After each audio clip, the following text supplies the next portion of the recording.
Bueno, buenos días a todos los presentes. Muchas gracias a todos los que se están uniendo en esta mañana de hoy, 25 de julio del 2020. Les damos nuevamente la bienvenida a un siguiente nivel de la fase formativa de esta segunda edición del programa científico CONVIT. El día de hoy seguimos con la formación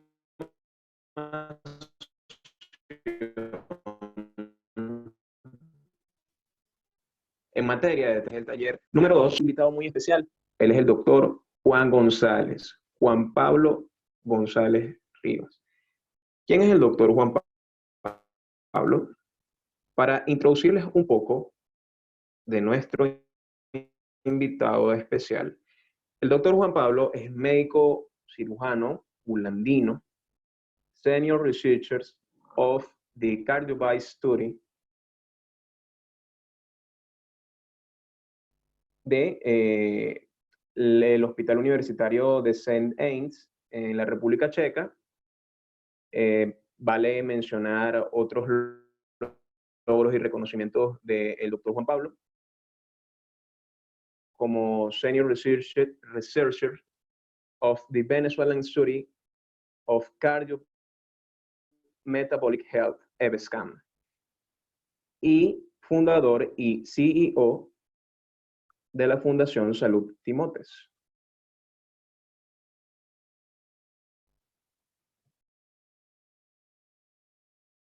Junto con el doctor Juan Pablo, el día de hoy estaremos tocando puntos muy importantes, los cuales tienen mucha relevancia para la temática del taller número 2 de esta fase formativa. Como por ejemplo, vamos a estar tocando temas de introducción a etapas y esquemas para el proyecto y planteamiento de ideas, conceptos y aplicación, fuentes y recomendaciones en la redacción, planteamiento del problema, entre otros. Pero más importante aún, y es lo que estábamos discutiendo con el doctor Juan Pablo, es seguir planteándonos a nosotros mismos como participantes del programa el porqué de seguir en el programa, el por qué seguir investigando. Entonces, sin más preámbulos, le damos la bienvenida al doctor Juan Pablo. Bienvenido y muchas gracias, doctor, por estar con nosotros una vez más en el programa científico CONVIT. Algunas palabras de bienvenida. Hola Héctor, oye, muchísimas gracias por la invitación. Chévere que podamos conversar un rato y que ver que hay bastantes muchachos conectados. ¿Cómo vamos a manejar la- el conversatorio? Para explicar a los muchachos que es un conversatorio, que pueden alzar la mano para preguntar, ahí están las opciones. No sé cómo lo Claro quieres que sí. buscar. Ujú. Sí, es muy importante que sepan que la dinámica que les estamos ofreciendo el día de hoy es un poco diferente a la usual, ya que hemos decidido alternar la metodología a algo un poco más dinámico para que todos ustedes puedan participar. De la siguiente manera, tal como se los había mencionado el doctor Juan Pablo, pueden en el transcurso de esta intervención alzar la mano. Esta opción la pueden encontrar en la caja de participantes y podrán realizar una pregunta que sea relevante con relación a las preguntas principales que estaremos conversando junto con el doctor Juan Pablo. Por favor, sientan la libertad de hacerlo y de plantear una pregunta concreta y relacionada directamente a lo que se esté hablando en el momento. ¿Vale? Muy bien. Y para comenzar con una pregunta muy importante, que era lo que mencionábamos, es el por qué. ¿Por qué seguimos acá? ¿Por qué seguimos todos interesados en formarse para poder realizar ya sea la modalidad de artículo de revisión o trabajo de investigación? En este caso, la que nos ocupa. Comenzamos de esa manera, doctor. ¿Por qué cree usted que es importante para un estudiante de medicina hacer investigación? Adelante. Sí, una de las cosas que que estábamos hablando ayer y para darle continuidad hoy, es que, y qué es lo que yo quiero compartir con los muchachos hoy, y los felicito a ustedes por esta iniciativa y porque lo sigan haciendo a pesar de todas las barreras y limitaciones. Y los felicito a todos los que tienen luz para que se puedan conectar. Un par me escribieron que no tenían electricidad, entonces bueno, va a ser bueno después compartirles esto, veo que lo están grabando. El punto es que a pesar de que en la universidad en general, y no solamente en la ULA, si ustedes van a la de Oriente, si van a la de Caracas, si van a la ULA de Bogotá, si van a la Cayetano en Perú, si vienen para acá, a la Masaryk, en general no hay una fuerza que impulse a los estudiantes de medicina a hacer investigación, y eso es un poquito contradictorio. Eso tiene múltiples causas.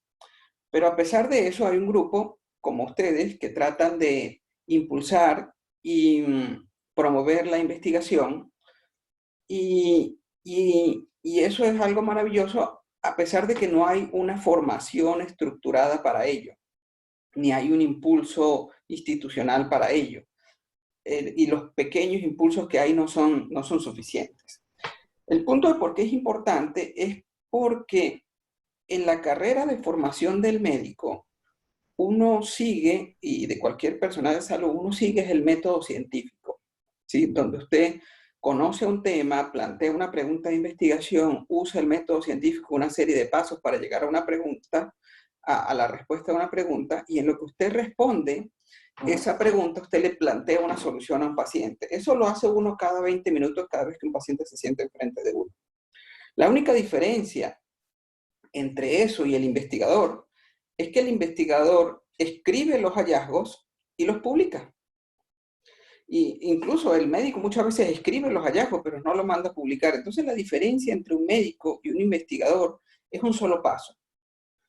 El paso de escribir lo que halló usando una serie de pautas y publicarlo. ¿Y por qué es eso relevante? Primero, contribuye con el conocimiento a nivel global. La ciencia está avanzando a una velocidad estrepitosa. Uno lo puede ver, por ejemplo, con la cantidad de artículos que hay a nivel mundial sobre el COVID actualmente. Es avasallante, es imposible de leer todo. Entonces, uno lo que hace es que contribuye con el avance de la ciencia, sobre todo en su área de que le apasiona. Lo segundo es que si usted hace investigación y usted publica, eso le permite salir a usted de la esfera de la ciudad donde está, conectarse con otros investigadores en Venezuela, en Latinoamérica, en el mundo, y le permite a usted tener un network y le permite tener una perspectiva global de las cosas. Por ejemplo, ahorita estamos trabajando aquí con una estudiante de medicina de la Masaryk. La Masaryk es como decir la ULA allá. Y lo que estamos viendo es evaluar el nivel de ansiedad, estrés y depresión en estudiantes de medicina.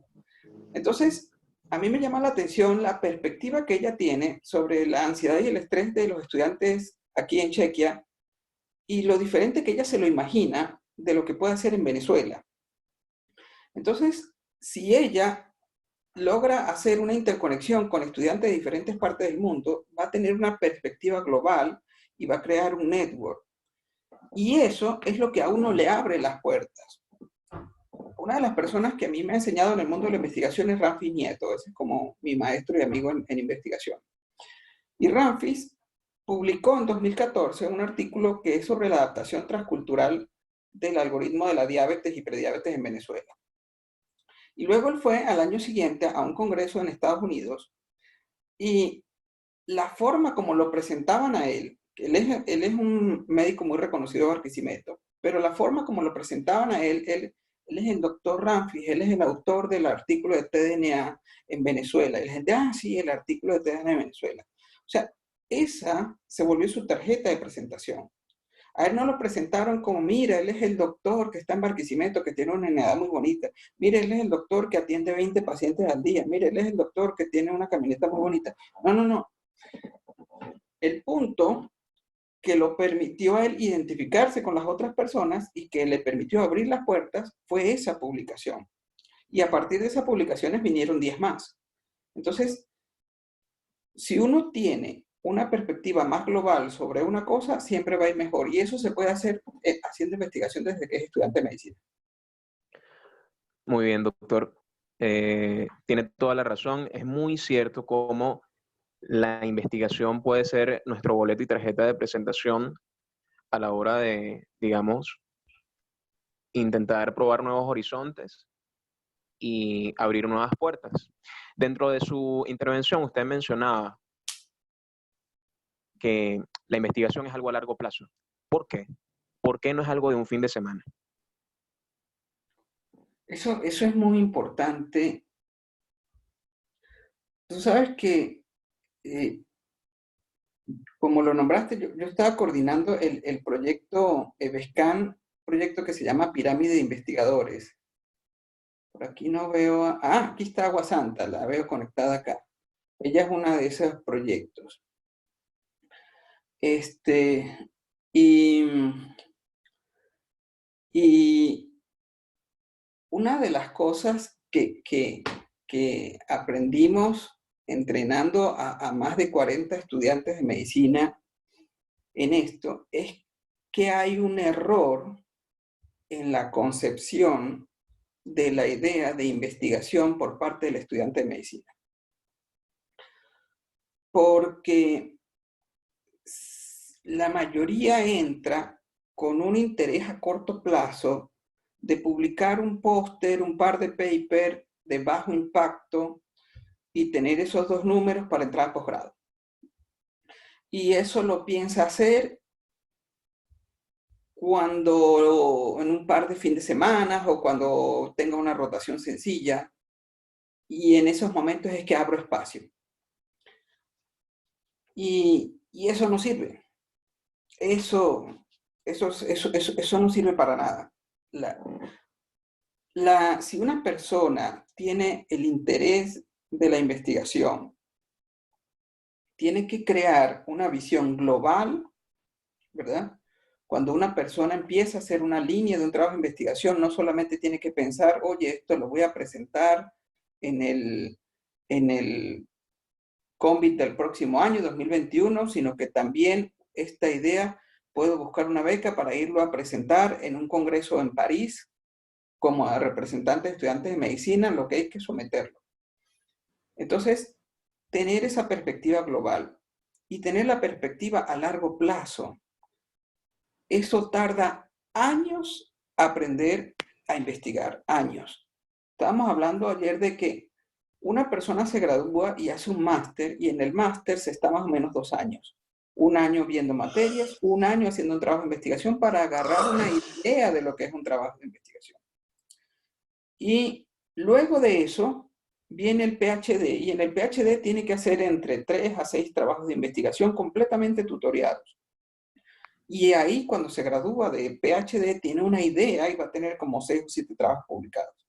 Y luego viene el postdoctoral training, que es de 4 a 5 años, y en esos 4 a 5 años va a poder hacer algunos 6 o 7 trabajos bajo la mentoría, y luego unos 5 años más tarde es que va a poder empezar a liderar un grupo de investigación o una idea de investigación.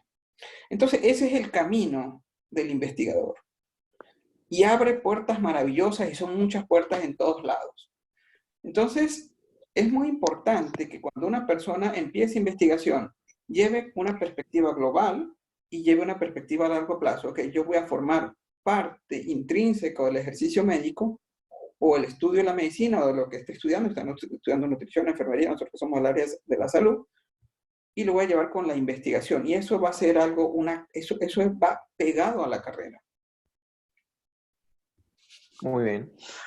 Excelente. ¿Alguno de ustedes que están presentes les gustaría hacerle una pregunta al doctor con relación a lo que acaba de decir? Recuerden que pueden alzar la mano y de esta manera les damos el uso de la palabra. ¿Alguien desea hacer una pregunta? Yo quiero, Héctor. Muy bien, Estefanía, adelante. Doctor,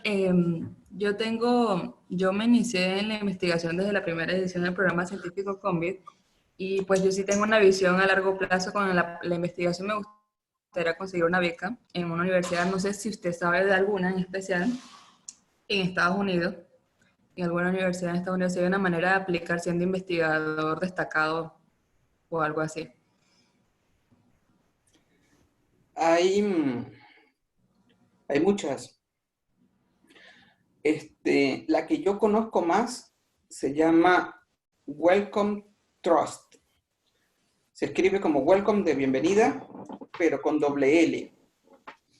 Y Welcome Trust, lo bueno de Welcome Trust es del Imperial College de Londres, y lo bueno de Welcome Trust es que está diseñado para dar becas a estudiantes de países en desarrollo para que vayan a países desarrollados a hacer una maestría primero y luego un doctorado y luego un postdoctorado. Ellos financian toda la carrera de investigación. Y pagan bien.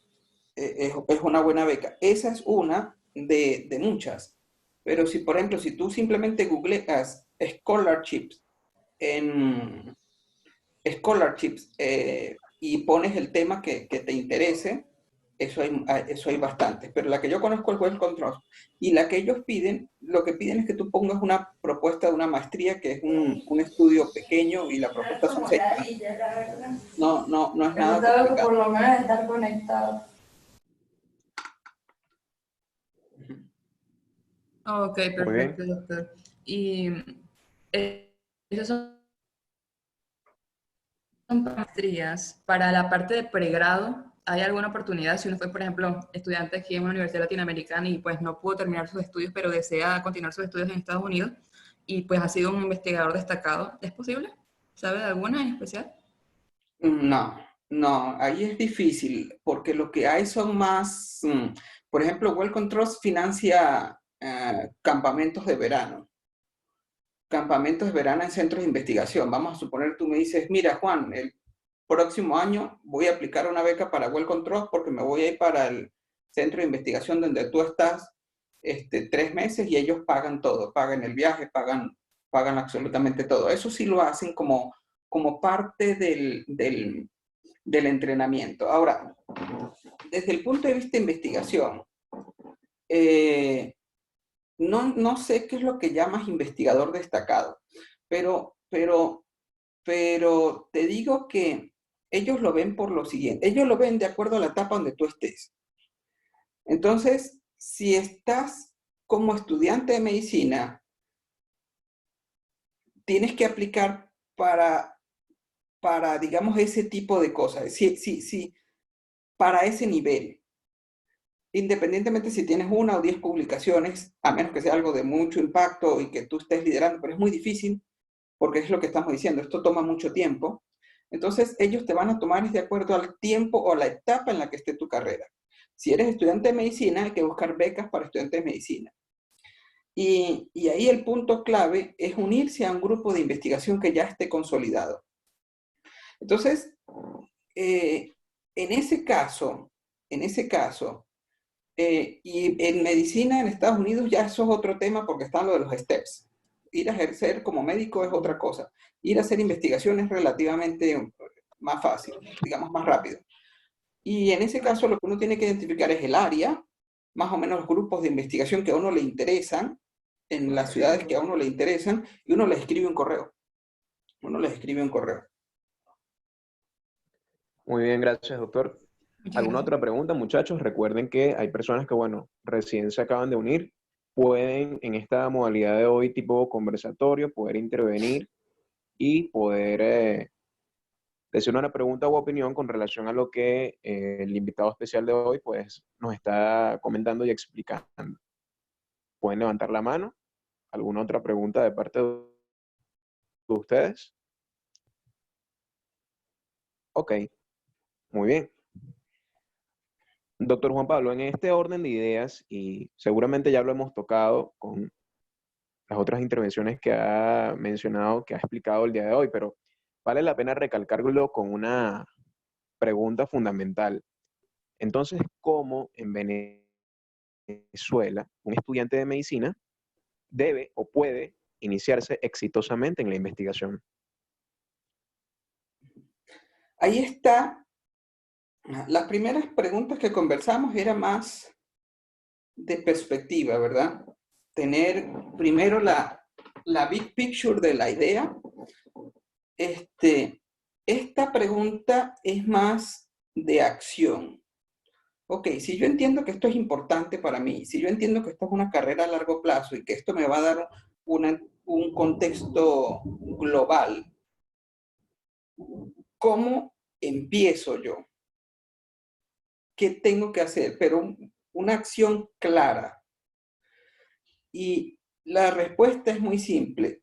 Únase a un grupo de investigación que ya esté produciendo.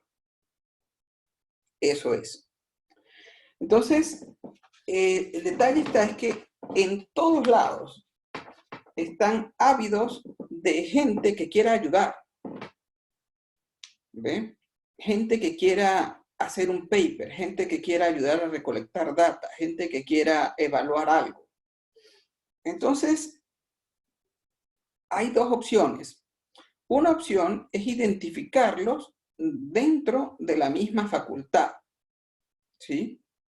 Usted identifica un grupo que esté investigando, como por ejemplo fisiología, toda la vida han hecho investigación, o identifica profesores que estén haciendo investigación, pero ojo, definamos.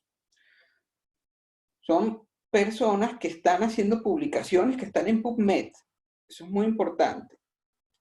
Un grupo que esté produciendo un tema que a usted le guste. Entonces, la primera opción es hacerlo local, ¿verdad? Y la segunda opción es buscarlos por internet. Es decir, si usted lee un artículo científico, y es bueno que usted estén afiliadas a revistas científicas como Medscape y que estén afiliados a ResearchGate para que puedan verlos y sigan los científicos o investigadores que les llaman la atención con los temas que a ustedes les llaman la atención. Y entonces uno les manda un correo.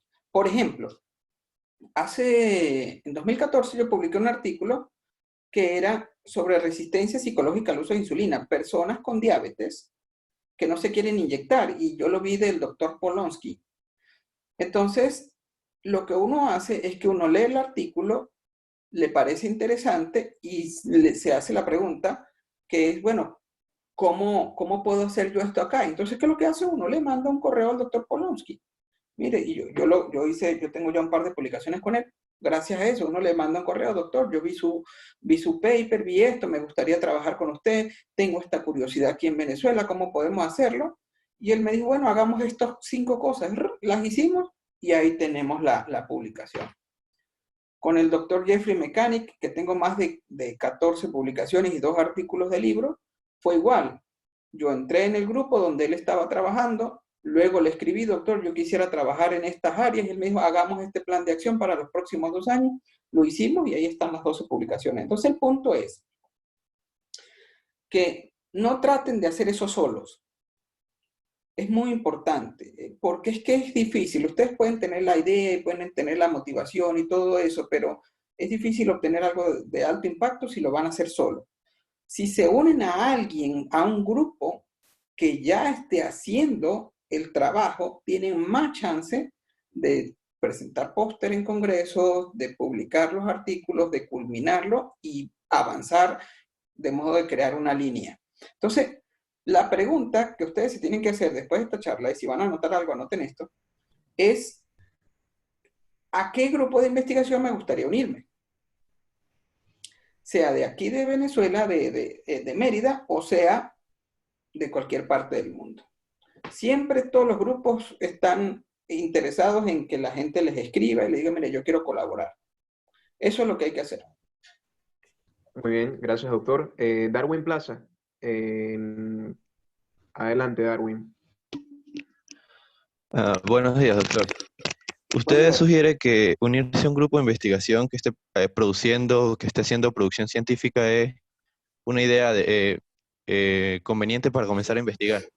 ¿Cuáles grupos conoce usted que estén ejerciendo activamente la investigación en Venezuela y en qué áreas están trabajando? Lo que pasa es que en el caso mío, por ejemplo, yo estoy en factores de riesgo cardiometabólico, epidemiología de factores de riesgo cardiometabólico.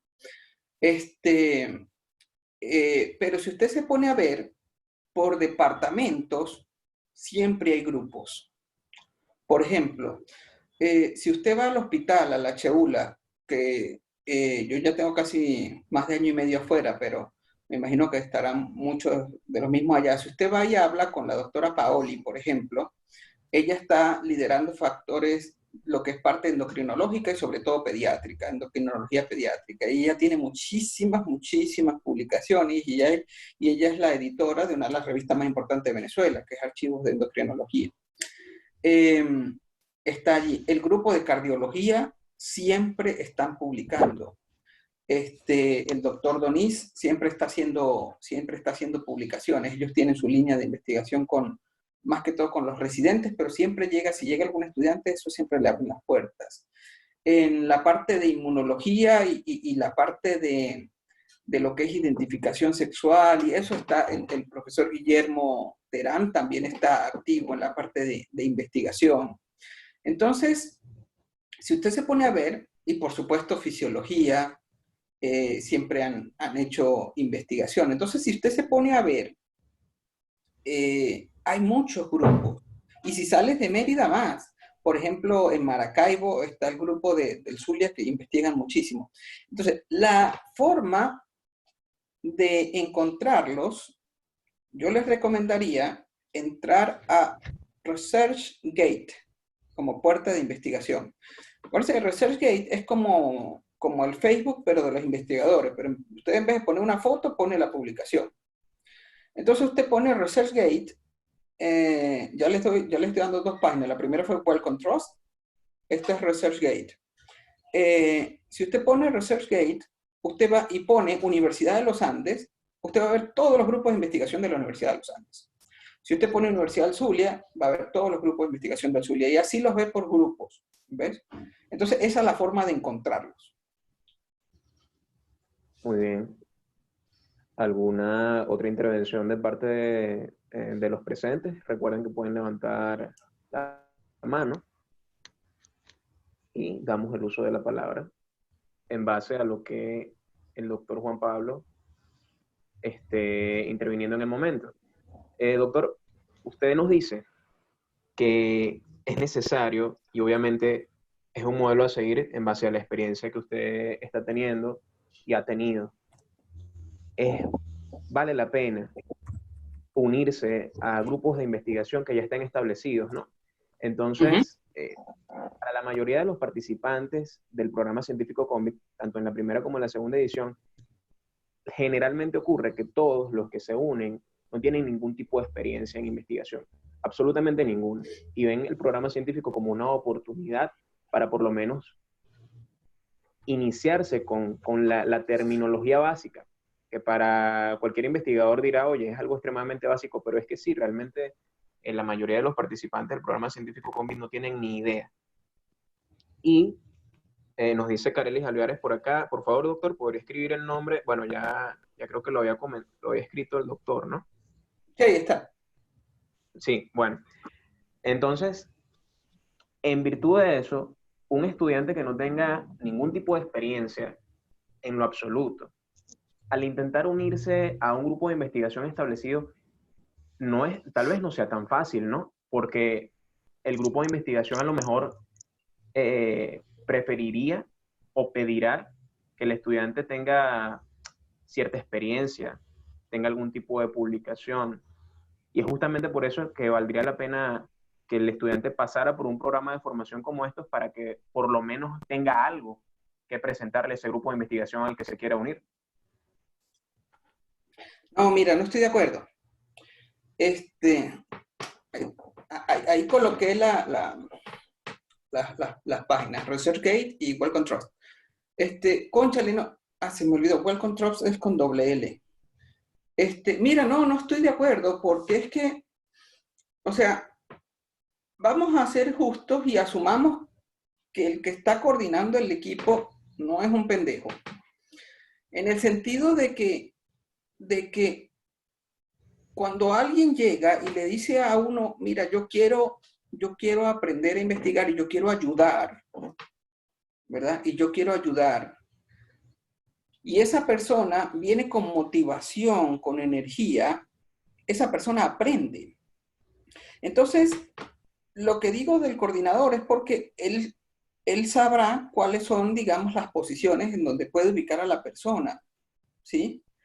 Por ejemplo, si usted va a contratar a alguien, usted busca un senior researcher o un investigador senior, o usted busca un investigador postdoctor, a un nivel de maestría, o un junior, o una persona completamente nueva, como en este caso, ¿verdad? Entonces, el punto es que es muy difícil adquirir una serie de conceptos si uno, es como que usted se ponga a estudiar cómo manejar bicicleta. Igual, cómo nadar. Usted se puede leer 20 libros de cómo nadar adecuadamente y hasta que usted no se meta al agua y chapotee. Entonces, la persona que esté liderando el grupo tiene que ser abierta para decir, oye, bueno, llegó una persona motivada que quiere aprender, no sabe nada, pero tiene la inspiración y tiene el deseo. Entonces, la persona le va a hacer un examen en el sentido de una vez que le va a decir, mira, nosotros estamos haciendo esto, léete nuestros últimos 4 papers. Y le va a mandar los papers. Y entonces le dice, léete eso y hablamos en 2 semanas. ¿Ve? ¿Y qué es lo que pasa en el 90% de los casos? Que la persona no se lo lee y a las 2 semanas no le escribe. Y ahí murió. Pero si la persona realmente está inspirada, se lee esos 4 papers en el fin de semana y el lunes le escribe, doctor, ya leí los papers, qué interesante, me quedaron estas dudas. Ah, muy bien. Bueno, haz esto, haz lo otro, y así vas poco a poco. Entonces, lo que más se busca es motivación más que experiencia. Por supuesto, Muy bien. este tipo de programas ayuda a crear conocimientos, algunas cosas básicas, pero como yo le comentaba a José el otro día, yo creo que la función principal es inspirar y orientar para que la persona se atreva y se lance a la piscina. Muy bien. Ana Nieves. Adelante, Ana. Buenos días, doctor. Mi pregunta era la siguiente, o sea, bueno, no más que una pregunta, es, quisiera como enumerar la lista para hacer algo así como más organizado de yo por lo menos como estudiante de medicina de tercer año, de que apenas estoy comenzando en la investigación, o sea, qué es lo que debería, aparte de unir a grupos de investigación y empezar así a corto y a largo plazo, o sea, como qué es lo primero, hacer trabajos algo sencillos, publicaciones en revistas tal vez dedicadas a estudiantes, como creo que es ese Cielo, o que nos habían recomendado otros doctores, y así, pues, o sea, ¿qué es lo primero, o sea, que usted recomendaría para empezar? Y más o menos, ¿cómo sería el progreso? O sea, ¿cómo sería lo ideal? Mira, con lo de las publicaciones que comentaste.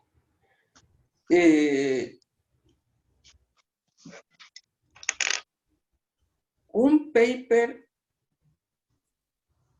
de bajo impacto o malo requiere casi el mismo trabajo que un paper de buena calidad. Eso es una cosa que hay que tener clara. Entonces, si la persona no apunta hacia algo que valga la pena, por ejemplo, si tú dices, cónchale, yo quiero hacer un trabajo y que salga en PubMed, o sea, que voy para una revista decente, posiblemente le va a quitar el mismo tiempo que si lo publica en una revista que no esté afiliada a casi nada. Mira, esa es una realidad que es difícil de entenderla hasta que tú la ves, hasta que tú la haces. Entonces, lo que tú dices sobre de cómo comenzar, es que tienes que tener un por qué lo estás haciendo muy claro. Debido a que, como es difícil, eso sí, no es fácil, hacer un buen paper no es fácil. Entonces, se requiere mucha energía y mucha gasolina para tú poder perseverar hasta que el paper esté publicado en una buena revista. Entonces, para poder tener ese nivel de energía, tú necesitas tener claro el por qué tú estás haciendo este trabajo. Entonces, en el sentido de investigación, si tú dices, vamos a poner un ejemplo, oye, estoy preocupada, puedes decir tú, sobre que estoy viendo varios estudiantes de medicina deprimidos por la situación que se está viviendo entre la crisis humanitaria más el COVID. Entonces, me genera la curiosidad de saber cuál es la frecuencia realmente de depresión en los estudiantes de medicina y cuáles son los determinantes que están causando esto para poder tener el primer paso para después poner un programa para ayudarlos. ¿Sí? Entonces, ahí creas una pregunta de investigación basado en una curiosidad genuina de ayudar. Es decir, que tú planteas un trabajo de investigación, no porque tú dices yo quiero tener un paper para tener 20 papers para después quedar en el posgrado. No. Tú creas una pregunta genuina porque tienes una preocupación que es original. Entonces tú dices, ok, pero ¿cómo respondo yo a esta pregunta? Entonces haces eso, te metes a ResearchGate, buscas depresión en estudiantes de medicina y vas a conseguir algunos autores que publican sobre eso o simplemente lo googleas y te das cuenta de que tal vez alguien en la UCB o tal vez en la ULA o tal vez en California, no importa.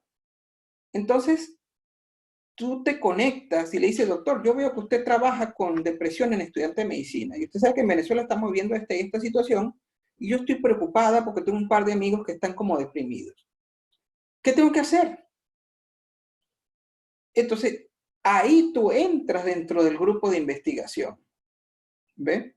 Y era lo que conecto con la pregunta anterior de Héctor. No se necesita la experiencia, se necesita más la motivación. Porque la persona le va a decir, oye, bueno, vamos a buscar un cuestionario validado para evaluar depresión en estudiantes de medicina y hagamos una encuesta y vamos a hacerla así asado. Y después que tú tengas esos datos, obviamente lo envías a publicación, pero sobre todo, ¿qué vas a hacer con los datos? Tu idea original, si era ayudar a los estudiantes deprimidos, entonces tú vas a las autoridades de la universidad y le dices, mira, en Venezuela se encontró que 3% de la población estaba deprimida, pero cuando hacemos este survey en estudiantes de medicina es 10%. Hay que hacer algo. Entonces, entre ese algo, usted va, ahí le van a decir, sí, hay que hacer algo. Entonces usted dice, oye, ¿qué vamos a hacer? Bueno, vamos a implementar un programa para mejorar la depresión en estudiantes de medicina. Entonces, ahí viene, ¿cómo implemento ese programa y cómo mido que ese programa tenga éxito? Esa es la segunda pregunta. Entonces usted le escribe al mismo doctor, mira, encontramos esto. Ahora hay que hacer un programa. Y ese lo va a conectar, mire, el que hace programas son este.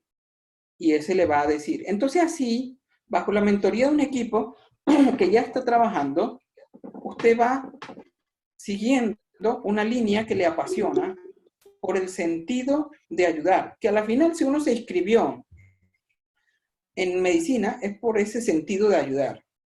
La única diferencia, como les dije al principio, es que en este caso el investigador reporta y publica lo que hizo. Muy bien, No sé si te contesté bien, Ana, me avisa. Ana, ¿puedes Sí, muchas gracias, doctor. confirmárnoslo? Ok, vale. Sí, de verdad. Muy bien. Así Gracias especificadito es por, como que, sí. gracias por su respuesta, doctor. Tenemos otra pregunta, también un poco relacionada, tal vez para entonces, digamos, concretar y concluir este punto,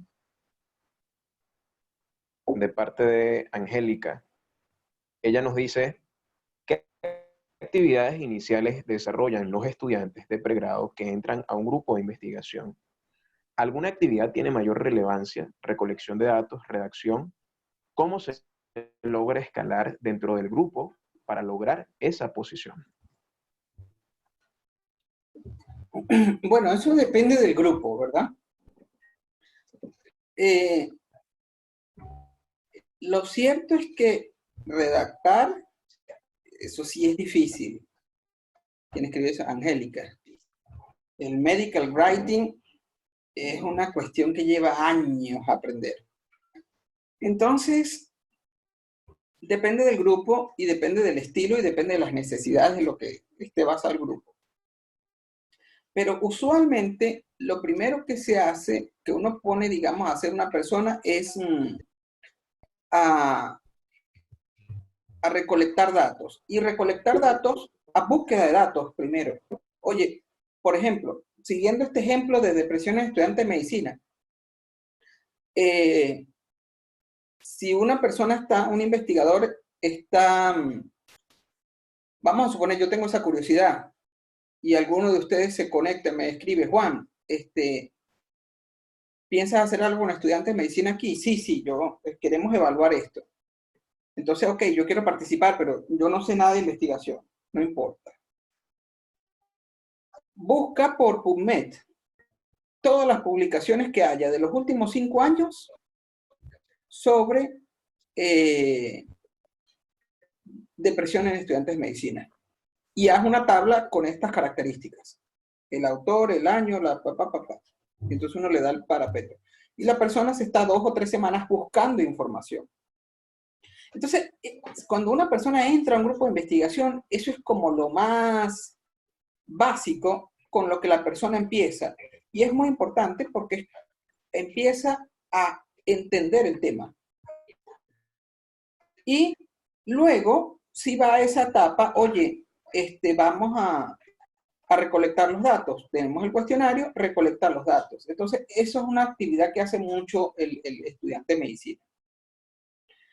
Y después ya, ok, empieza a escribir, pero se empieza con cucharitas y pasitos. Vamos a escribir un resumen de 500 palabras para el Congreso.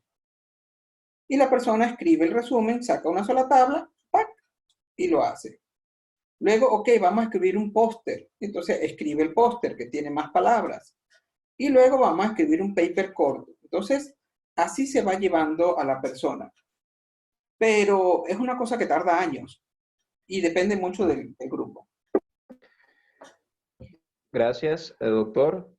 Les recordamos, estamos el día de hoy con el doctor Juan Pablo González Rivas, invitado especial del programa científico CONVIT, en su segunda edición, recordándoles que la modalidad del día de hoy es tipo conversatorio, por lo cual pueden alzar la mano en la opción en la caja de participantes y poder intervenir en base a lo que esté hablando en ese momento el doctor Juan Pablo. Vamos con la siguiente pregunta. Doctor, ya estamos entonces en un grupo de investigación. Un grupo de investigación establecido nos aceptó. Empezamos, como usted dice, de a cucharitas, de a pasitos. Recolectamos datos. Nos mandaron a practicar redactando 500 palabras. Ya agarramos dentro del grupo de investigación cierta experiencia y de repente decidimos plantearle al grupo que nosotros iniciamos nuestra propia investigación dentro del grupo, es decir, coordinándola. Y el método científico nos dice entonces un primer paso para lograrlo. Y es la pregunta a continuación. ¿Cómo se puede entonces plantear un problema de investigación? Sí, ese es el corazón del trabajo. Ese es el corazón la primera piedra donde se fundamenta todo. Entonces, y eso se valora muchísimo. A mí me han llegado pocos estudiantes, incluso pocas personas en general, con preguntas de investigación claras. Entonces vamos a dedicarle un tiempito a eso para que quede claro. En el esquema de investigación hay 3 puntos muy importantes. El problema, ¿verdad? La brecha de conocimiento y los objetivos que se plantean para responder esa brecha.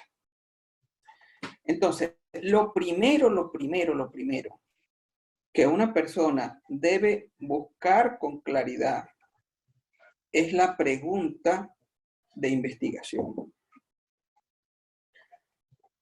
Y la pregunta solo se logra conseguir leyendo bastante del tema. A veces con más suerte que en otras. Por ejemplo, aquí está una muchacha, se llama Ana, ella es nutricionista y está haciendo una maestría en salud pública en la Universidad de Charles aquí. Y ella llegó al grupo de investigación y ella me dice, Juan, yo quiero ver cómo los diferentes patrones alimentarios afectan la grasa visceral. ¿Sí? La grasa visceral es la grasa que rodea las vísceras, que sabemos que imprime más riesgo que la grasa subcutánea que está bajo la piel. Entonces, como aquí en el grupo se midió grasa visceral, ella dice, y se evaluó la frecuencia de alimentación, ella dice, bueno, yo quiero ver cómo los diferentes patrones de alimentación se asociaron con mayor o menor grasa visceral. Muy bien. Entonces yo lo primero que le dije fue esto que te acabo de comentar. Haz una tabla con todos los artículos que haya sobre eso, de los últimos 5 o 8 años. Y ella se puso a buscar. ¿Por qué? Porque puede que tú tengas una pregunta de investigación y alguien ya la haya contestado. Entonces, no es una pregunta genuina de investigación, es que simplemente tienes que leer más. Por ejemplo, ayer estaba con otra compañera, otra nutricionista, y me dice, la semana pasada nos estábamos haciendo la pregunta sobre el nivel de adiposidad y la rigidez arterial, el endurecimiento de las arterias. Entonces, no sabíamos si tenía asociación, y ella me dice, podemos hacer un trabajo de eso. Entonces se puso a buscar y consiguió que en el 2018 se publicó un metaanálisis, que es un trabajo que revisa muchos trabajos, que demostraba que las dos cosas estaban asociadas. Entonces ya no es una pregunta de investigación, ya se sabe. Porque, ojo, una pregunta de investigación no es algo que tú desconoces, es algo que la humanidad desconoce. Y ahí es donde está el reto. Porque eso plantea de que tu pregunta tiene que ser innovativa. Entonces, por ejemplo, volviendo al cuento de Ana, ella revisa la idea y no se había hecho nada de eso en el centro de Europa y empezó a redactarlo y yo luego la segunda pregunta que le hice es, ¿cómo vas a definir alto porcentaje de grasa visceral? Y ella me dice, bueno, si tiene más de 100 centímetros cuadrados de grasa, se considera alto porcentaje. Entonces yo le pregunté, ¿y de dónde viene ese punto de corte? Entonces ella se pone a buscar y encontró que el punto de corte fue un estudio japonés de 1994. Y entonces se puso a buscar y se dio cuenta que no había un punto de corte para definir cuándo el porcentaje de grasa visceral estaba alto en los europeos. Entonces eso creó una pregunta muy genuina de investigación. ¿Cuál es el punto de corte de grasa visceral que se correlaciona con factores de riesgo cardiometabólico? Y planteó los objetivos en base a eso.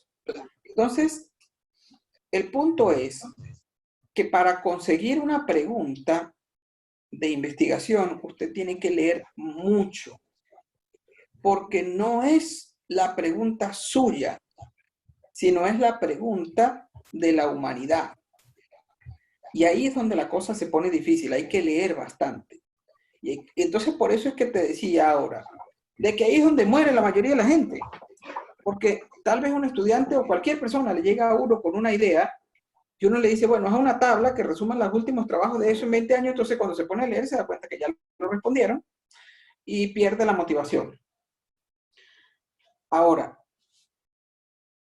hay un punto muy importante, que es un tema que yo trabajo bastante, que se llama adaptación transcultural.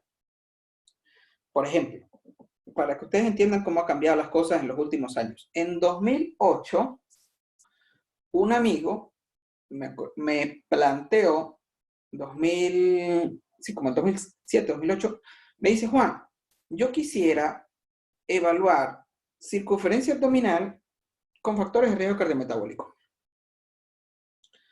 Entonces yo le conté a uno de los investigadores que es muy bueno en eso en Venezuela y le dije, mira, este muchacho quiere evaluar eso, él quiere evaluar el punto de corte de circunferencia abdominal que se asocia con factores de riesgo cardiometabólico. Y la respuesta que me dio este profesor, que es muy bueno, me dijo, eso ya se sabe. Eso ya se sabe porque eso ya está publicado, un montón de evidencia de eso, es 102.88 creo que era esa época. Y yo, ok. Y yo le comenté eso a mi amigo. Y como un año más tarde, la Federación Internacional de Diabetes sacó una revisión sobre los puntos de corte, a nivel mundial, demostrando que la circunferencia abdominal varía, o sea, el punto donde es riesgo, varía de acuerdo a la población. Entonces, si usted dice, oye, yo quiero evaluar la frecuencia de depresión en estudiantes de medicina, y alguien te dice, sí, pero eso ya se sabe, porque en Estados Unidos es 2%, ¿verdad?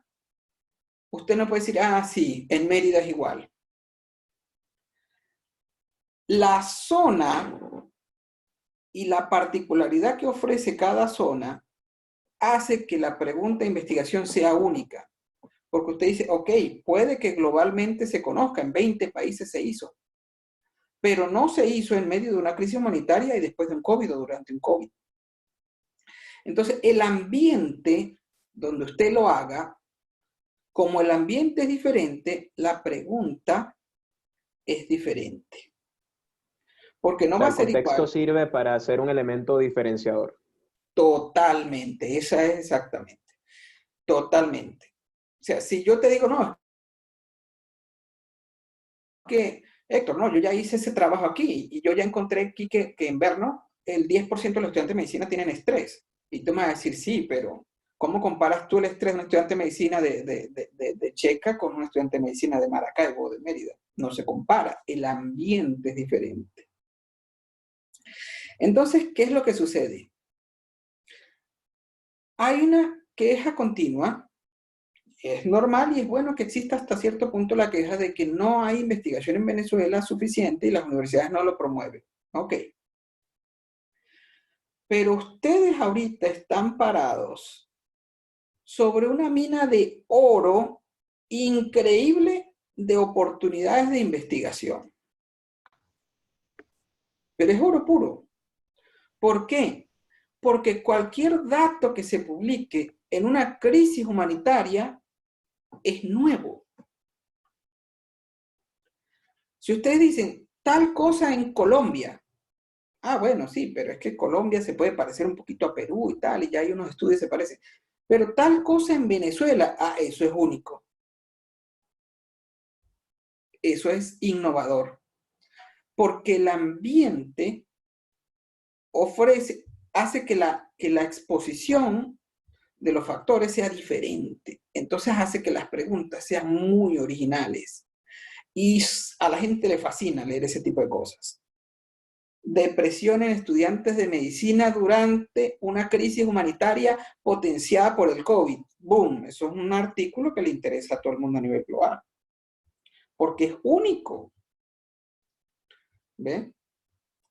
Entonces, ahorita ustedes están parados sobre una mina de oro de temas de cómo la crisis humanitaria, y ahora con el COVID, está afectando la población. Entonces, casi cualquier pregunta que se hagan desde el punto de vista social, desde el punto de vista, desde el contexto del país, es innovadora y es un bestseller. Entonces, aprovechen esa oportunidad. Aprovechen la crisis, aprovechen de entender su entorno y de cómo el entorno se diferencia de las otras. Porque cada población tiene Muy su bien. particularidad.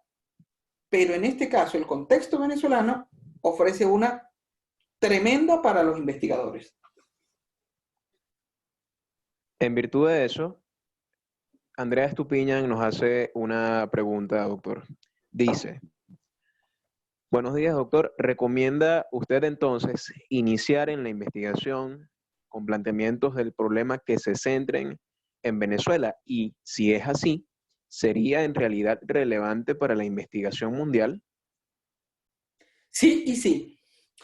Total. A la gente le interesa porque es algo un poquito exagerado, pero vamos a suponer que ustedes publican algo, ustedes ven un artículo sobre, qué sé yo, es un poco exagerada la comparación, pero para que tengan una idea, estrés de los estudiantes de medicina en Siria durante la guerra. Berro. La primera pregunta que se hace a alguien es, ¿y todavía estudian? ¿Cómo será el nivel de estrés? Es súper atractivo. ¿Ve? ¿Por qué? Porque la naturaleza humana que está rodeada, que rodea la investigación, son dos cosas. Curiosidad. Entonces la gente le genera mucha curiosidad cualquier cosa relacionada en un ambiente extremo. Y deseo de ayudar. Entonces, si usted lee un artículo de la situación de Venezuela que están viviendo los estudiantes de medicina, estoy poniendo estudiantes de medicina porque es el ejemplo más familiar con el que ustedes lo van a visualizar más rápido, pero puede ser cualquier cosa.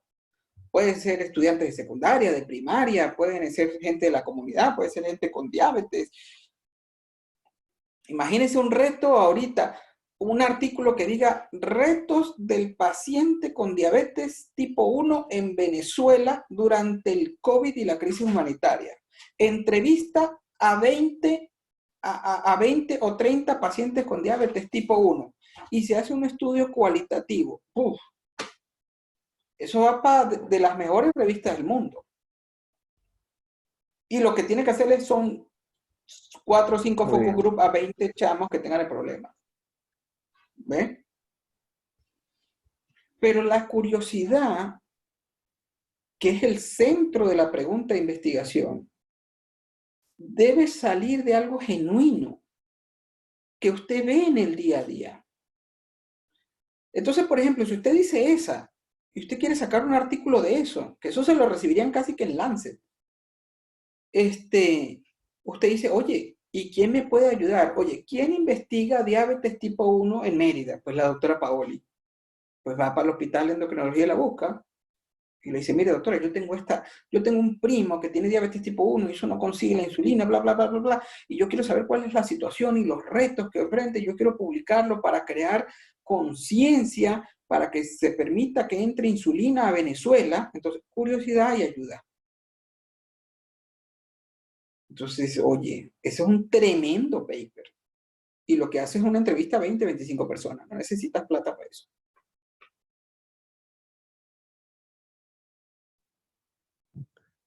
Muy bien, excelente. Recuerden, todos los presentes que pueden intervenir, levantar la mano o dejar su pregunta por el chat, tal como sucedió con la pregunta anterior. Muy interesante todas las aseveraciones que nos explica el doctor Juan Pablo González y los posibles contextos en los cuales nosotros podemos iniciar en la investigación. Muy bien, doctor. Avancemos entonces a la siguiente pregunta. Ya teniendo un planteamiento de problema claro que pueda catapultarnos a una investigación de calidad, es importante plantearnos los objetivos de dicha investigación, ¿no? ¿Cómo plantearse objetivos de forma?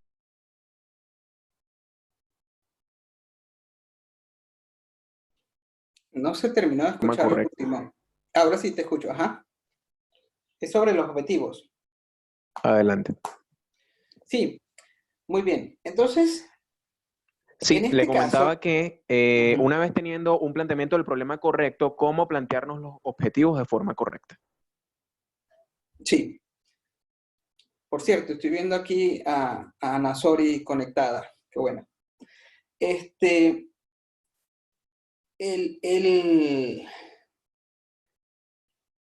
Los objetivos nacen como una consecuencia inmediata a la pregunta. Entonces, una regla muy fácil.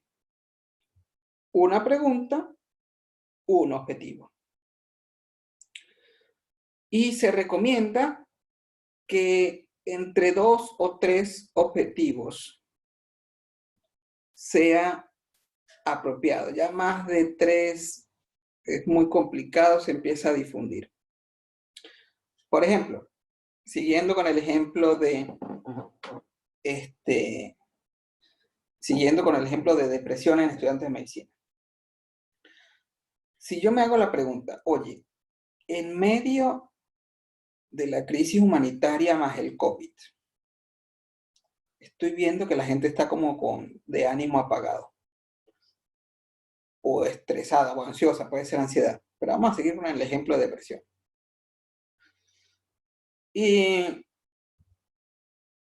Y veo que me genera una pregunta.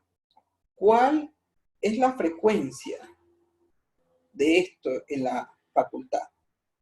Entonces viene la pregunta, ¿cuál es la prevalencia de depresión? Entonces, esa pregunta genera un objetivo. ¿Cuál es el objetivo? Determinar la prevalencia de depresión en estudiantes de medicina. Una pregunta, una brecha, un objetivo. Luego usted dice, ok, y quisiera saber cómo los estratos sociales están impactando esto. ¿Por qué? Porque uno se pone a leer y usted se pone a ver que la gente de estrato socioeconómico más bajo se deprime más. Y la situación en Venezuela es terrible, entonces usted dice, oye, ¿cómo los estratos sociales pueden estar afectando este valor de prevalencia de depresión? Entonces pone objetivo 2, determinar, ¿verdad?, la asociación entre la prevalencia de depresión y el estrato socioeconómico. ¿Sí? Y entonces después viene alguien y le dice, sí, pero usted sabe que la gente que hace ejercicio se deprime menos, entonces ponga ahí determinar el nivel de actividad física. Y entonces ahí es donde la gente se pierde, ya va. Yo estoy poniendo 2 preguntas arriba y estoy poniendo 3 objetivos. O sea, ¿cómo conecta usted con esto? Usted tiene que crear un cuento, entonces usted tiene que conectarlo bien. Y uno de los problemas más grandes que se ve es que la persona quiere abarcar demasiado. Quiere preguntar todo. No, no, no. Dos preguntitas. Dos preguntitas. Y esas preguntas van a generar una respuesta muy importante. ¿Cuál es el número? Usted dice, oye, se entrevistaron 300 personas y encontramos que la prevalencia de síntomas de depresión es 13%. Y en la población general, generalmente está en 3 o 4. Y vimos que la gente pobre lo tiene el doble comparado con el estrato social alto. Entonces usted publica eso. Ese es su headline, su titular. Alta depresión asociada a pobreza en Venezuela durante la crisis humanitaria del COVID. Púquiti. ¿Ahora qué va a hacer? Tiene que ayudar a esa gente. Entonces eso le va a generar otra pregunta. Y esa pregunta, otro objetivo. ¿Ven? Entonces, la regla es muy simple. Plantéese 1, 2 preguntas, 3 topes. Más de 3 no sea tan ambicioso. Y sepa diferenciar cuando eso es otro trabajo. Ah, pero es que nosotros queremos evaluar cómo la gente que vive fuera de la ciudad, ya eso, no nos vayamos tan complicados, vamos a mantenerlo simple. Lo mantiene simple. Y de ahí se desarrolla todo el cuento. Una idea clara, con 2 preguntas, 2 objetivos. Sencillito. Y se hace un trabajo que impacta. ¿Ve? Y así se le pueden ocurrir cualquier cosa. Entonces los objetivos son súper fáciles. Los objetivos es simplemente redactar la acción que se va a hacer para la pregunta. Y entonces siempre se empiezan con un verbo que es activo. Evaluar, determinar, medir, de modo de que comparar. El objetivo dice la acción que usted va a hacer para responder esa pregunta. Es así de simple, eso no tiene mayores complicaciones. Muy bien. Muchas gracias, doctor. ¿Alguna pregunta u opinión de parte de los presentes? Siéntanse, por favor, libres de alzar la mano. Y muy bien, creo que tenemos una pregunta de parte de Catherine Rangel. Nos dice, doctor, buenos días. Una pregunta. En el caso de que el tema de interés haya sido poco documentado, ¿usted recomendaría seguir ese mismo planteamiento del problema aunque no sea innovador? Gracias. Oye, no entiendo bien la pregunta, Catherine. ¿La puedes hacer bien? Me imagino. Activa el audio y... Sí, puedes activar el audio, Catherine, para realizar la pregunta si gustas, o bueno, si no puedes, plantearla de una mejor manera, de una manera tal vez un poco más específica. Sí, porque Mientras, para aclarar que es les poco recordamos a todos documentado. ustedes. Ok.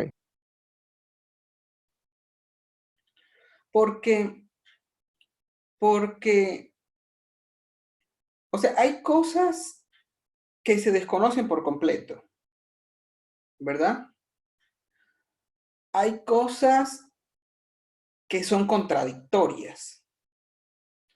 O sea, hay evidencias que dicen que sí hay asociación y hay evidencias que dicen que no hay asociación. Entonces usted quiere contribuir a ver cómo se le da respuesta haciéndolo mejor que los anteriores. Y hay cosas que tal vez lo que se refiere a Catherine con poco documentado, que están incompletas.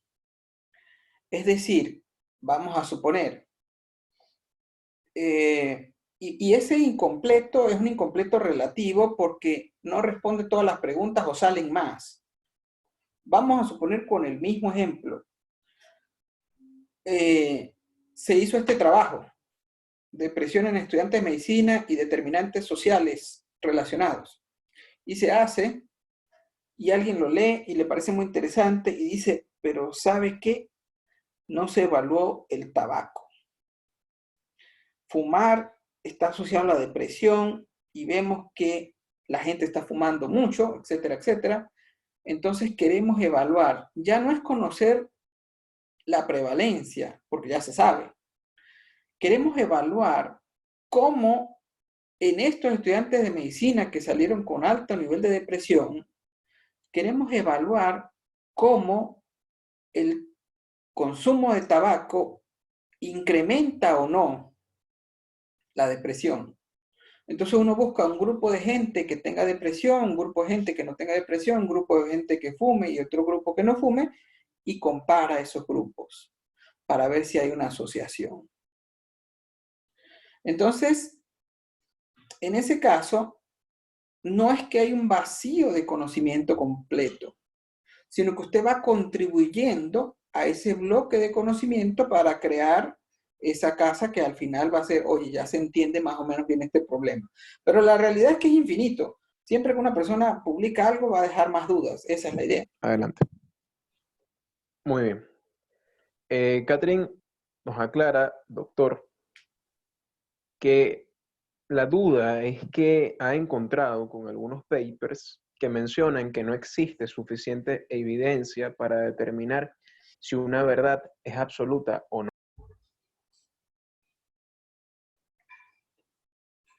Sí, en este caso, lo que pasa es que ahí entra, primero, la verdad en ciencia casi nunca se habla de la verdad. Porque lo que usted descubre hoy, en 10 años le están dando la vuelta. Y lo que es bueno de para arriba no es igual de para abajo. Por darle un ejemplo,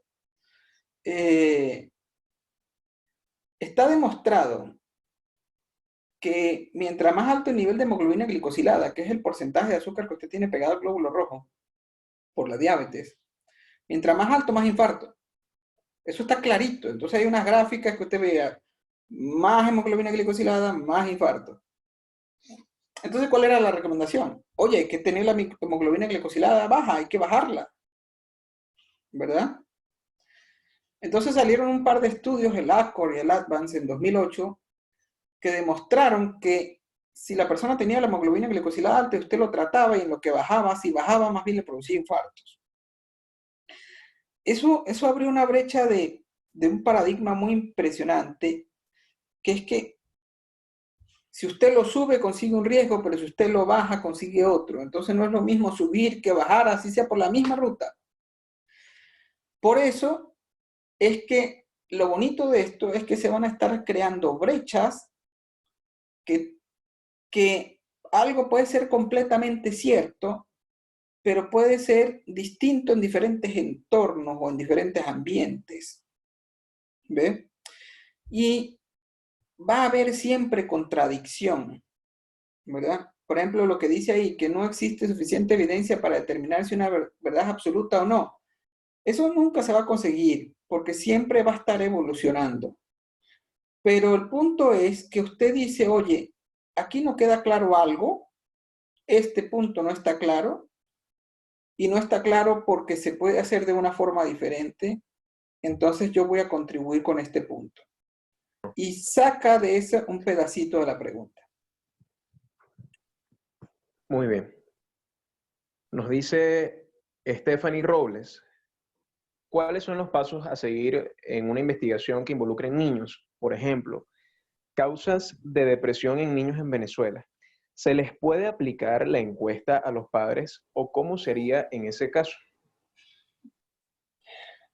Sí, claro. Yo no soy especialista en niños, soy médico internista.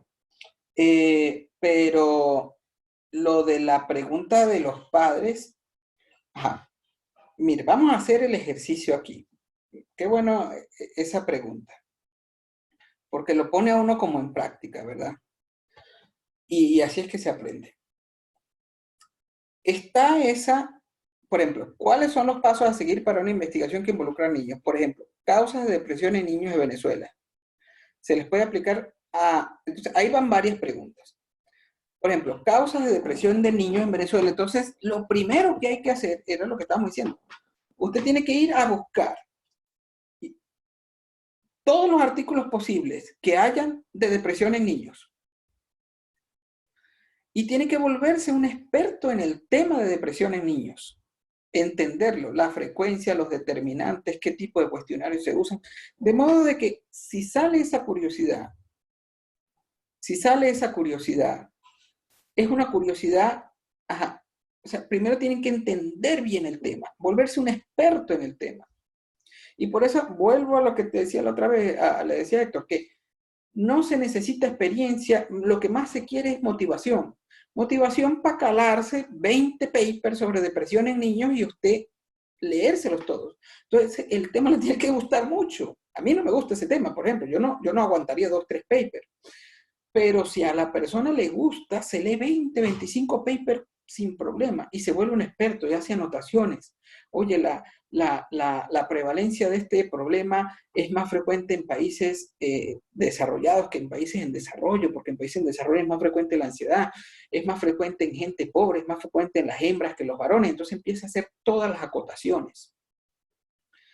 Y luego va y consigue prevalencia de depresión en niños de Venezuela en Caracas. Entonces usted dice, bueno, ¿cuál es la diferencia entre Caracas y Mérida? Tal vez no hay mucha, ya ahí más o menos están en el mismo contexto. Entonces ya se le respondió la pregunta, ¿verdad? Ya se le respondió, ya usted dice, oye, ya entiendo esto, y la pregunta que yo tenía de las causas de depresión en los niños de Venezuela, ya la sé porque ya la sé en general y ya hay un estudio venezolano que se hizo. Entonces, como usted se volvió experto en el tema, lo más seguro es que consiga otra pregunta. Ahora, vamos a suponer que no consiguió. Oye, no hay estudios. Estas son las causas en general a nivel mundial. Pero no hay estudios en Venezuela en la situación actual. Entonces, ¿qué ve? Usted de los 20 papers que bajó, usted se pone a ver los nombres de los autores y se va a dar cuenta que hay un autor que predomina. Hay 4 de un solo autor. Entonces, ¿usted qué hace? Le agarra y le escribe un email. Doctor tal. Estuve leyendo sobre este tema y tengo esta curiosidad en Venezuela. Y veo que usted tiene estos artículos. ¿Me ayudaría usted a responder esta pregunta? Y el 99% de las probabilidades que le va a responder. ¿Ve? Entonces, esos son los pasos. Busque la información, vuélvase un experto y vea si es la brecha.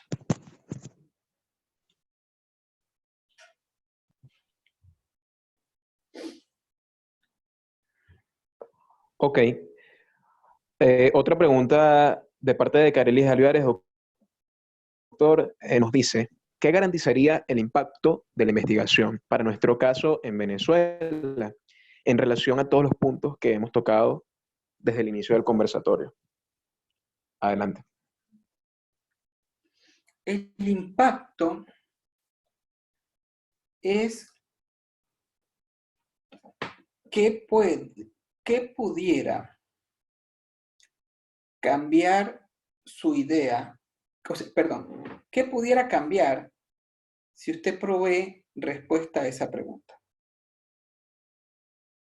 Ese es el impacto. Por ejemplo, me estoy leyendo la biografía de Einstein y cuando él publicó la teoría de la relatividad, en los primeros 3 años salieron 6.000 artículos relacionados a eso. Artículos, comentarios, libros, etc. ¿Por qué? Entonces, ha sido una de las cosas de más impacto en la historia de la ciencia. ¿Por qué? Porque el impacto se mide con cómo pueden cambiar las cosas si usted responde esa pregunta. Y entonces, cuando una persona quiere hacer algo que impacte, lo que se tiene que preguntar es, ¿qué pasa si yo tengo éxito mañana y respondo esto? ¿Cómo cambian las cosas? ¿Y cómo tengo yo que hacer para que las cosas cambien? ¿Ve? Y ahí es donde se crea una línea de investigación. Siguiendo con el ejemplo de depresión, usted dice, oye, yo voy a medir la prevalencia de depresión y voy a evaluar los determinantes sociales de eso. Luego, después de eso, yo voy a difundir eso a las autoridades y después voy a implementar un programa que mejore la depresión y voy a medir el proceso de implementación para eso.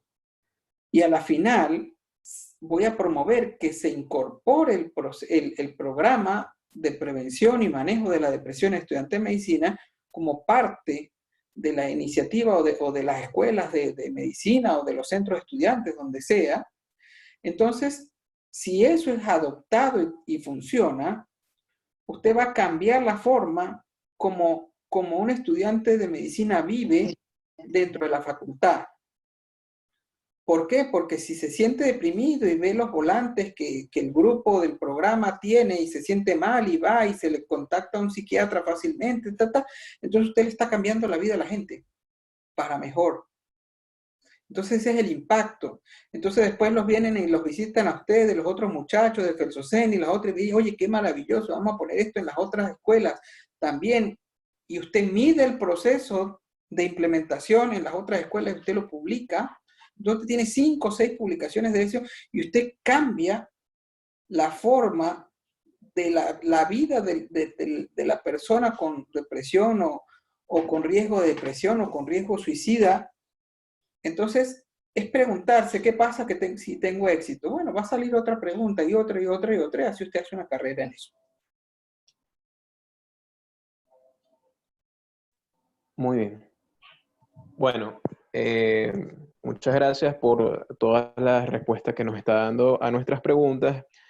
Doctor, recordándoles a todos ustedes que este taller de hoy se está realizando en modalidad de conversatorio, en este siguiente nivel que estamos dando en la fase formativa para todos los participantes del programa científico COVID en su segunda edición. El día de hoy hemos tocado con el doctor Juan Pablo por qué es importante para un estudiante de medicina hacer investigación, por qué es algo que debe ser a largo plazo, cómo puede un estudiante en Venezuela iniciar de forma exitosa en la investigación, cómo se plantea un problema de investigación.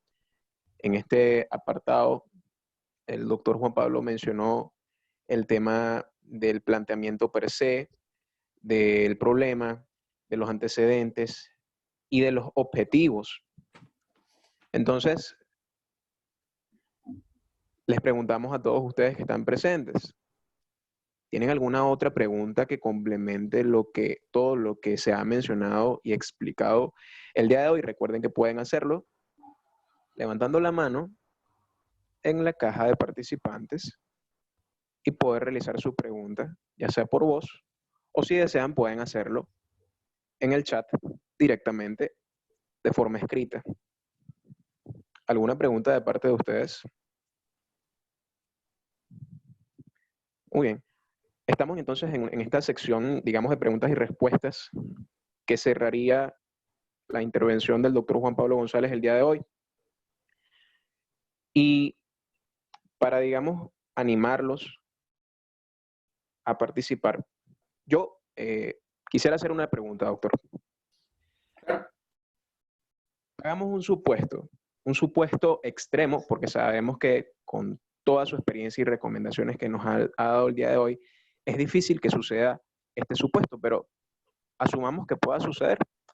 ¿Qué pasaría si un estudiante que se está iniciando en la investigación y no ha logrado captar, digamos, no captar el interés, sino me explico, la aceptación, asumiendo que los grupos de investigación, los cuales ha investigado, tienen, digamos, algún tipo de selectividad para su admisión? Repito, es un supuesto.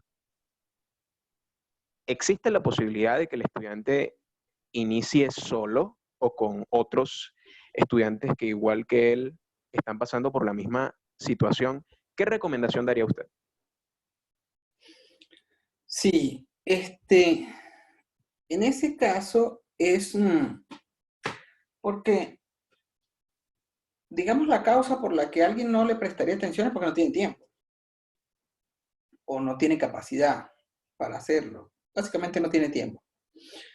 Y una de las cosas que molesta mucho es que la gente llega a uno, le dice que va a hacer algo y no hace nada. Entonces, esa puede ser la primera causa de rechazo. O que no le paren. Porque, no, es que yo quiero hacer, yo quiero hacer, yo quiero hacer. Y mira, lo que sí me he dado cuenta yo en investigación, porque para hacer usted investigación necesita dinero, investigaciones grandes, usted necesita dinero. Y para usted que le den dinero, usted necesita decir que usted ya viene haciendo algo. Casi no le dan dinero a alguien porque voy a hacer algo. Entonces, en ese caso, si no se consigue apoyo por cierta idea, por supuesto que se puede hacer. Entonces, ¿qué es lo que hace uno? Lo que recomienda es que se haga un piloto. ¿Ve?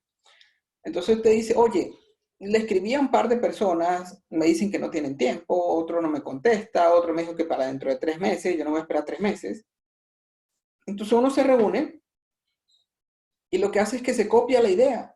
Oye, este es un trabajo que se hizo en Colombia con una encuesta, le escribí a estos autores, no me contestan, vamos a aplicar esta encuesta acá y vamos a hacer un piloto. ¿Ve? Entonces se hace el piloto y se hacen las tablas de la misma forma, copiándose la idea. No es que va a ser un copy y pegue del paper, no, sino que se copia la idea, se guía y hace el piloto.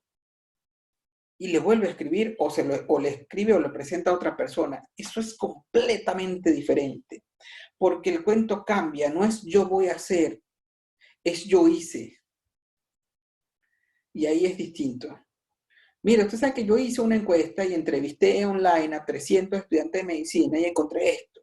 Y estos son los resultados y esto es lo otro, pero estamos trancados aquí. ¿Ves? Y estuvimos leyendo de esto y estuvimos leyendo de lo otro y no sabíamos buscar información, pero nos metimos en YouTube, cómo se busca información en PubMed, cómo se hace esto, cómo se hace lo otro. Pero nos quedamos trancados aquí. Ahí el cuento cambia, porque eso inspira a la persona que lo va a mentorear, oye, esta persona ya está haciendo. Hablándolo coloquialmente, la persona puede decir, oye, este no está hablando paja, este de verdad va a hacer algo, porque es que es donde viene el problema. El problema es la cantidad de gente que le llega a alguien, miren, sí, yo quiero hacer esto, y no terminan haciendo nada y le terminan robando un montón de tiempo a la otra persona. Entonces, si no se consigue apoyo, hágalo, pero haga un piloto, pero hágalo. Y trate de hacerlo lo mejor posible copiándose las ideas y la forma y la estructura de las otras cosas, pero hágalo. Y luego busca apoyo. Esos serían los pasos. Muy bien. Quiere decir entonces que es muy importante, antes de buscar tocarle la puerta a un grupo de investigación, tener algo preparado que cause interés en el grupo de investigación. Depende de lo que usted quiera. ¿Ve? Entonces, es muy variable, pero algo que sí debe quedar claro es que esto no se hace solo. Y eso es un punto o sea, si se quiere hacer algo bien, porque estamos hablando de que es algo a largo plazo, que es algo que genere impacto, algo que contribuya con la ciencia, eso no se hace solo. Ok, muy bien. Siguiente pregunta. Nos dice Ana Sori. En caso de plantear una investigación, ¿se recomienda comenzar a hacerlo de manera local, por así decirlo, solo Venezuela o solo Mérida? ¿O se puede plantear buscando una comparación con algún otro país u otros países? Ahí, Ana, el punto es que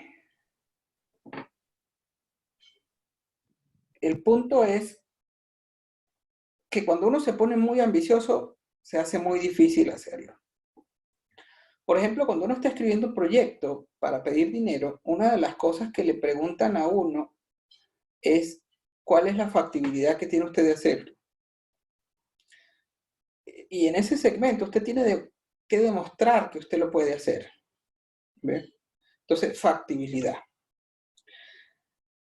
Y la mayoría de la gente tiene idea, y les confieso que ese es uno de mis problemas, de mis debilidades, que muy ambicioso, quiero abarcar mucho, entonces después, como quiero no abarcar tanto, no se puede hacer porque es algo muy grande.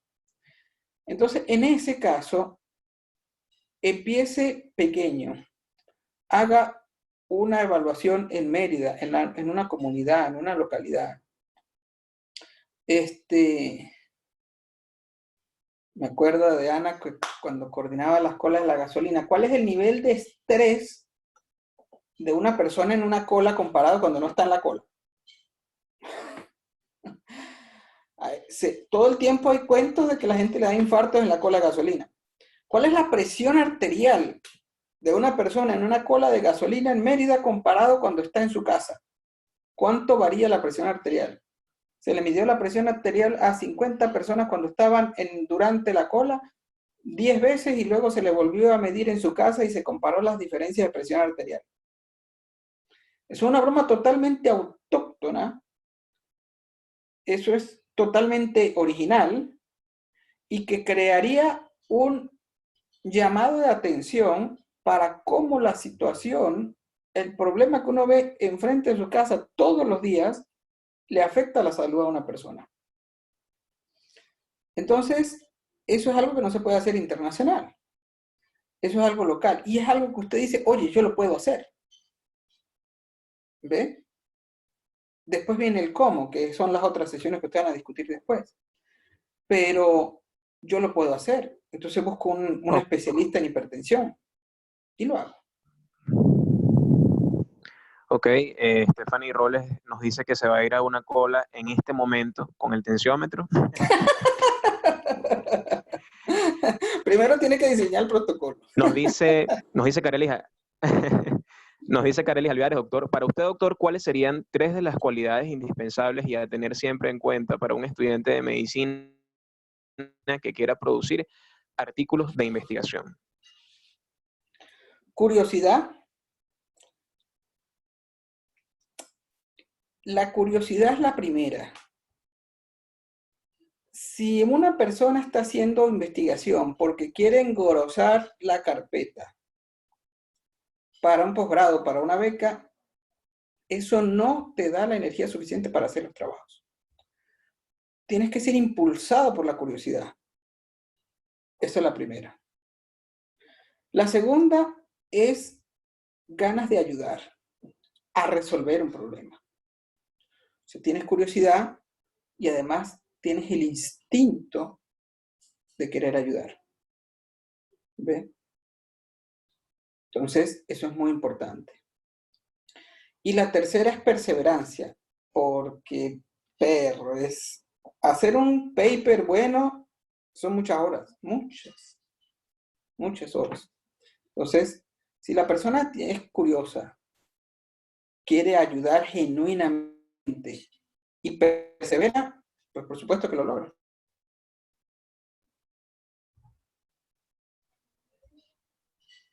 Gracias, doctor.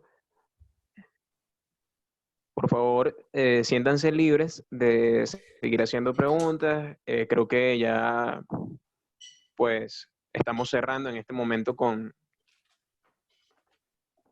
la intervención y ponencia del doctor Juan Pablo González el día de hoy. ¿Alguna pregunta de parte de ustedes? Pueden alzar la mano para hacerla de forma oral o pueden realizar su pregunta de forma escrita. Les recordamos que estamos en la segunda edición del programa científico para quienes nos ven fuera de esta transmisión en vivo. Recordándoles a los presentes en el canal de YouTube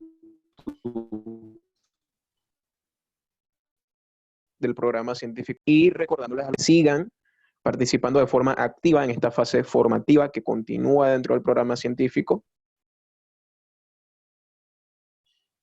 Le agradecemos en nombre del programa al doctor Juan Pablo González por su acompañamiento y apoyo siempre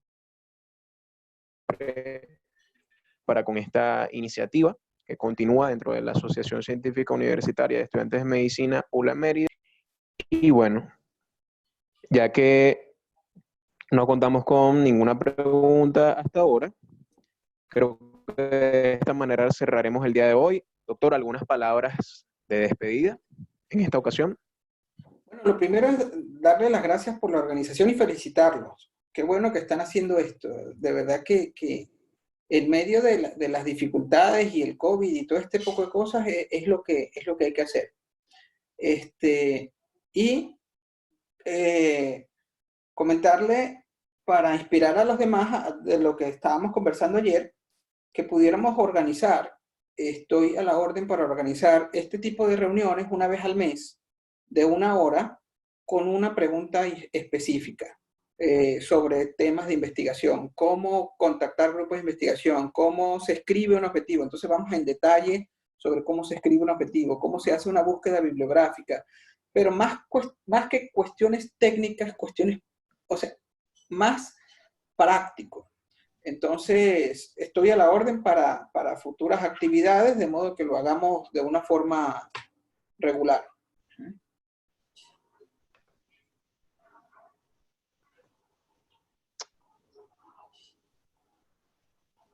Muy pues. Nos dice Angélica, muchas gracias. Si nos permite su contacto, le escribimos para ver si nos pudiéramos incluir en su grupo de investigación y así hacer un proyecto en Mérida.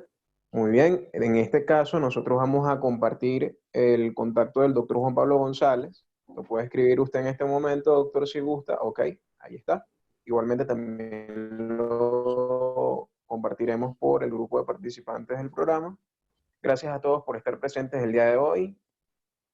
Les recordamos una vez más, podrán conseguir esta transmisión en el canal de YouTube del programa científico CONVIT. Gracias, doctor. Tengan todos un feliz día. Hasta luego. Gracias.